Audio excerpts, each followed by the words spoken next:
Ageism is the last ism. So what got you started? Hunger. Hunger?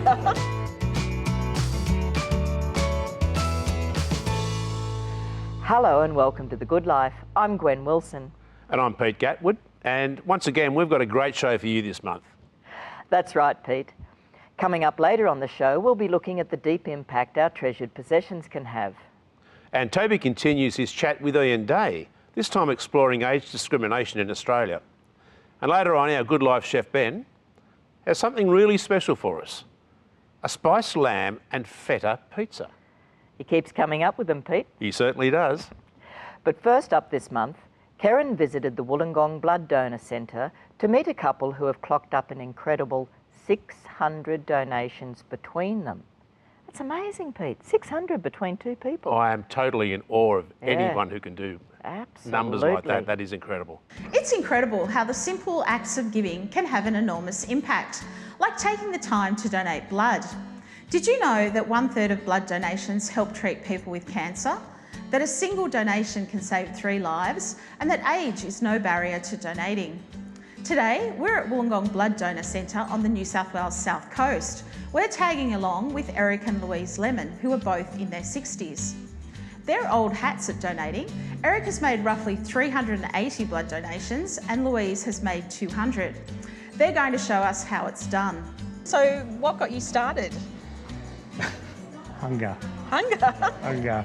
I was 19, I was living in a flat with 3 other young fellas, 18, 19, and there was never any food in the flat, and it was not far from Wollongong Hospital, and I thought, where can I get something to eat? So I went up and donated blood.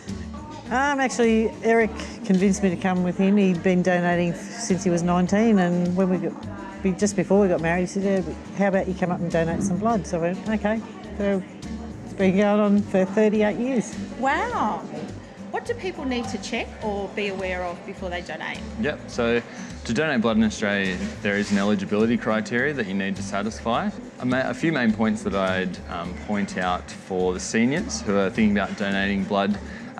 One would be travel deferral, so sometimes you need to wait for a period of time upon returning from Australia before you donate blood, so places like Southeast Asia, South America, Central America, you need to wait for 4 months upon returning to Australia. Another big one that could affect a lot of seniors is medications. Again, medications is a funny one where there's a lot of medications where you can donate blood quite happily on. It's no problem at all. There's others that you can't. And in between there's medications where if you're at a stable dosage, your condition's under control, then you can donate sometimes. So again, give us a call, 13 14 95, and just clear that before you come on in. So what age can you actually donate up until? So to donate blood in Australia, you need to be between 16 and 70.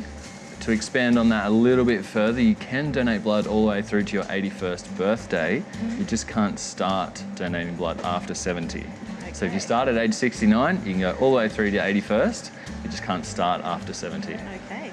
So I'm sure that the best part of donating is how you feel after doing it. Yeah. But what about the great food on offer here as well? Does that come in second? Well, it does really, but yeah, they really look after you. You've got plenty to eat and drink afterwards, and the staff here are amazing. They've always been very friendly. And what would you say to someone who's never given blood before and who feels a bit nervous about the whole process? There's really nothing to be nervous about. It's a pretty painless procedure. The initial needle going in, that's about the only pain you have, and yeah, it's a pretty easy thing to do. Oh, cool. So how long do you think you'll continue to donate blood? Oh, just as long as I can.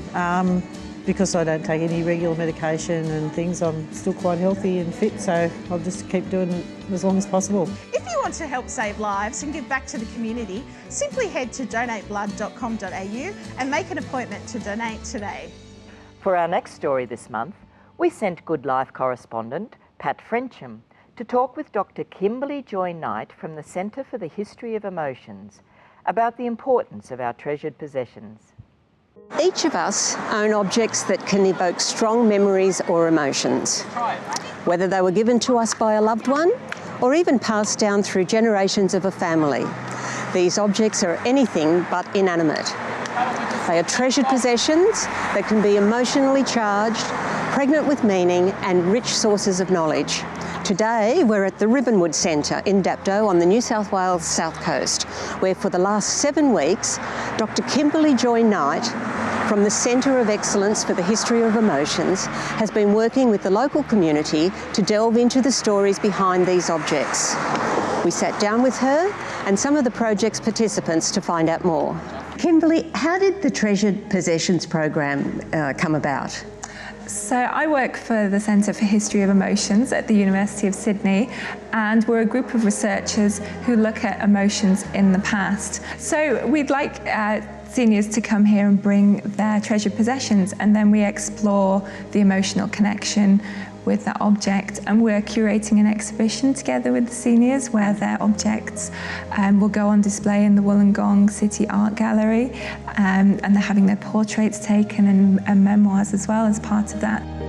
What have you learnt over the past 7 weeks in the program?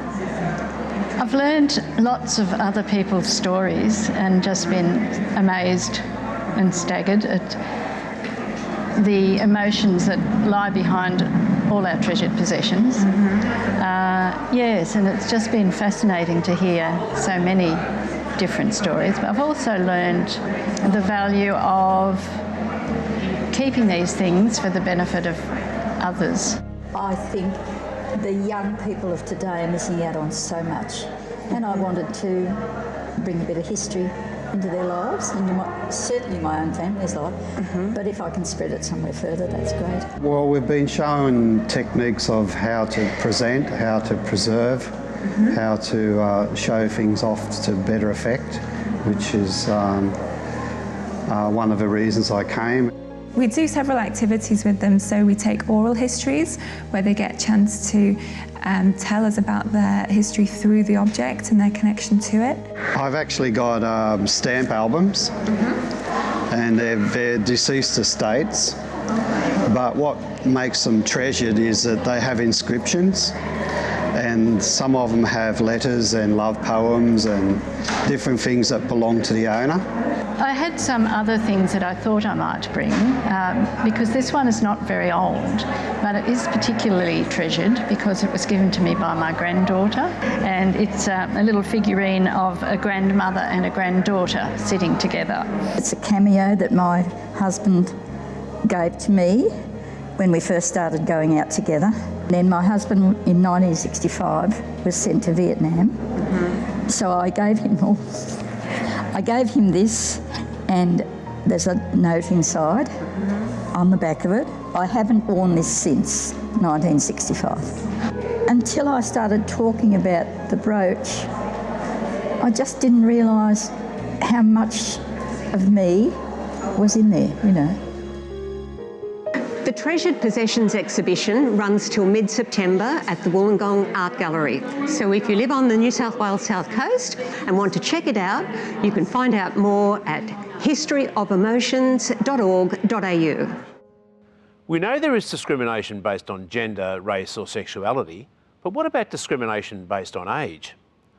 Toby continues his chat with the CEO of the Council on the Ageing New South Wales, Ian Day, to talk about ageism. Ageism, what is it and how does it impact older Australians? Ageism is the last ism. We've had sexism, racism, all the other isms. And it's interesting, if I look at myself, I'm a white Anglo-Saxon male straight person. Therefore, I don't understand, or I didn't understand what discrimination was about at all, until such time as I got past 55. Right. And then all of a sudden, what's this happening here? I mean, people are ignoring me. People are not taking what I'm saying seriously. This is crazy. I've been having people listen to me all my life. And this is the early stages of ageism. One of the things that we hear people say when we do research is that I'm invisible. I walked into one of the major department stores and it almost seemed that the staff disappeared as I walked into the department. when I walk down the street. It shows up very early in the workforce, but it continues on. And it's all about the lack of respect and also the lack of sensitivity that people have towards older people. There's been a view that older people are losing it, and because they're losing it, somebody else should take over their lives for them. Somebody should make the decisions for them. All right, dear, come with me and I'll fix your life for you. Right. And the response of many old people depends on how rude they are. I know what I'd say. Yeah, exactly, is to totally reject that. It's generally accepted that within the workforce, age discrimination actually starts at 45.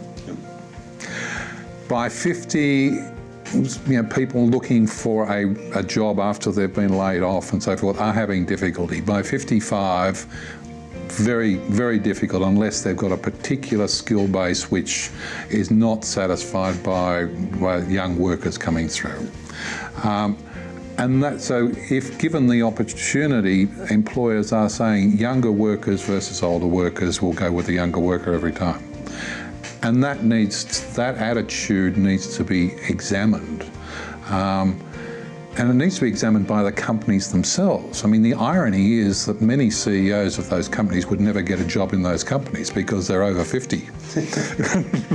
I mean, it's facetious, but it's true. And that evidence was actually backed up in the age prevalence survey of 2015. That over a quarter of hiring managers would discriminate based on age, even when the majority of those managers who reported above the age, which is insane. There are particular benefits one way or the other. I mean, my background is a commercial background. If you are going to put together a planning team, you put together a group with a wide level of skills and experiences that can look at a particular problem from different perspectives. That just makes common sense. Why aren't organisations putting those sort of practices in place and using the skills and the experiences of the older people? They don't have to direct it, but their experiences should be considered by younger people coming through. There's an assumption that older people are not tech savvy. Well, that's not our experience. They've been in the workforce for a long time. They've been on their computers for more than 10 years. They know how to get around the computers and so forth. So that's just not reality. It comes down to the comfort factor that some people have with people of their own age and in their own likeness, as distinct from looking at diversity and looking at skill and looking at let's get as much knowledge and experience as we possibly can. So there's an attitude at the employment level which really needs to be changed. What a thought-provoking discussion from Ian and Toby. What's your experience with age discrimination?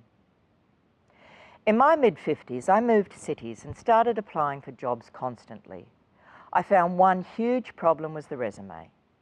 You don't have to state your age, but your experience gives it away anyway, even if you only list your jobs of the last 10 years. It was starting to feel as if they were culling the pile of applications on other factors, such as age, without reading the content. So then I started applying for jobs in Sydney, which coincided with a former protégé who was about 20 years younger. I had mentored her for some years, and she moved into my role when I left that company. That was her first management position, but now she was looking to move on. We were applying for the same jobs because we were both a match for the role, although I had more years of experience. We collaborated over the advertisements in our job applications.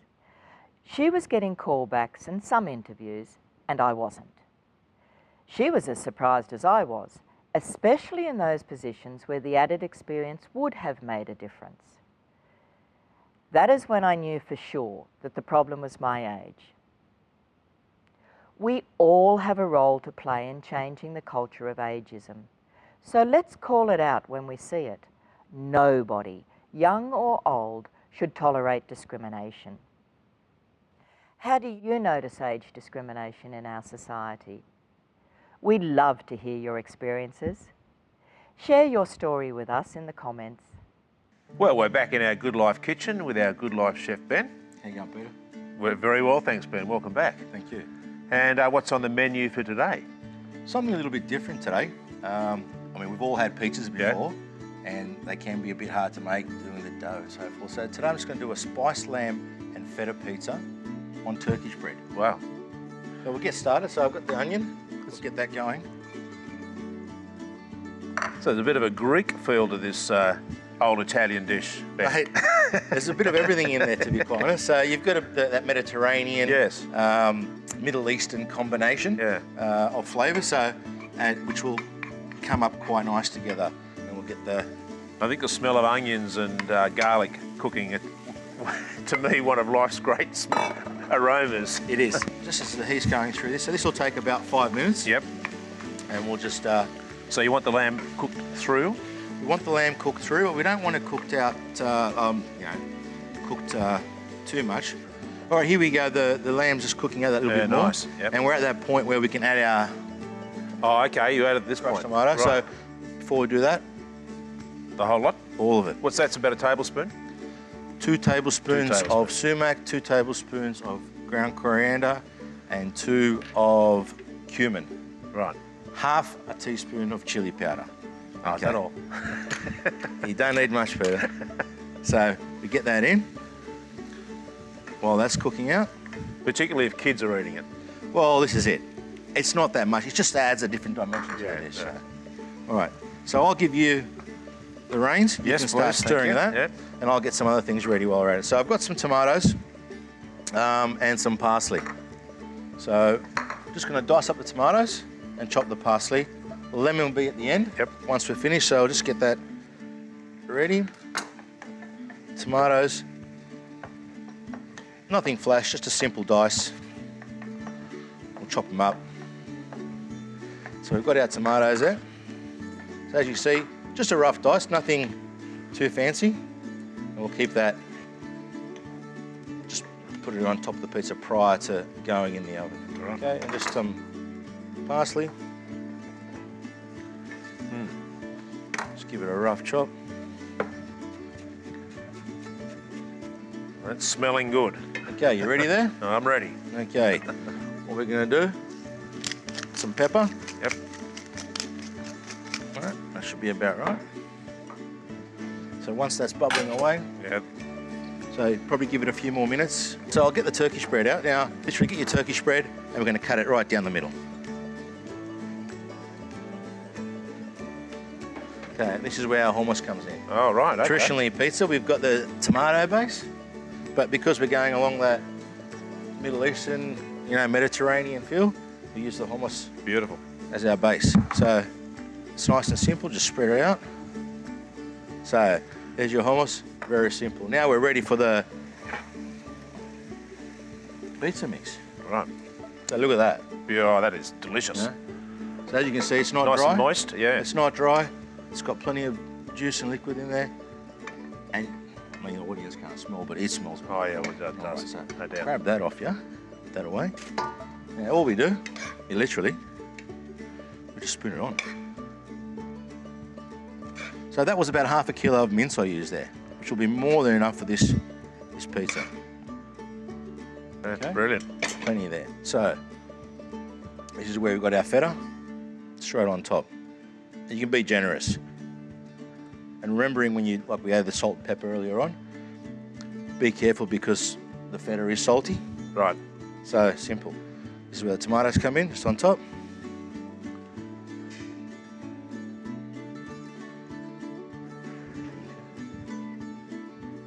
Okay. And then just the parsley. Okay. Now I've got one amazing more. selection of flavours. Flavours are nice, the colours are fantastic. Parsley, the smell coming from the parsley too, delicious. Really nice. Really quite pungent. Now I've got normal mozzarella or pizza style cheese. So just over the top, You don't really want to put too much, just enough to keep everything in place.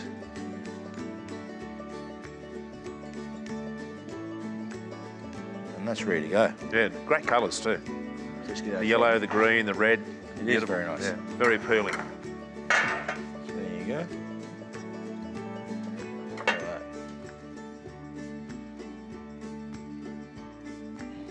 There you go, mate. Into the oven. Into the oven, on a moderate oven around 170, 80 degrees. It'll probably only take about 5 to 8 minutes and we're done. So I'll pop that in. That's it.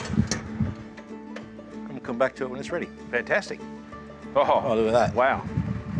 So it's coloured up quite nicely. Yeah, beautiful. Oh, that is looking fantastic. Okay. So like that there. Smells really good. Oh, that lamb, beautiful. And the bread's nice and crispy. Yep, I can hear it. Okay. All right, so, again, just for service, cut it up any size you want, but more manageable size. Okay, before we put it out. You can feed a fair few people with what you've prepared here today, and a lot of kids. Well, yeah. So look at this.